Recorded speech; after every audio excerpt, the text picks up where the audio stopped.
सत श्री अकाल जी, car king ते तुहाडा फिर बहुत बहुत स्वागत है।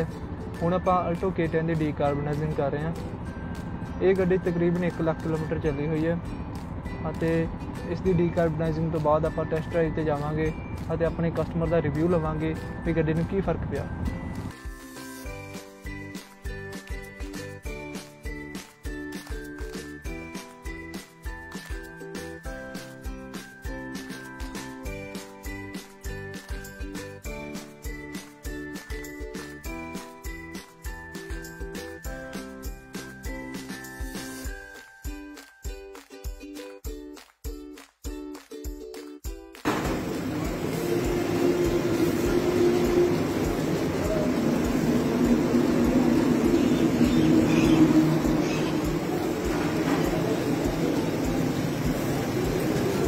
सत श्री अकाल जी, हुण आपां गड्डी की टैस्ट ड्राइव ते आए हैं। डीकार्बनाइजिंग इहदी डन हो चुकी है।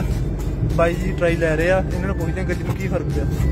बाई जी गड्डी तो भी चला रहे हुण, हाँ जी, तुहानूं की फर्क लग रहा?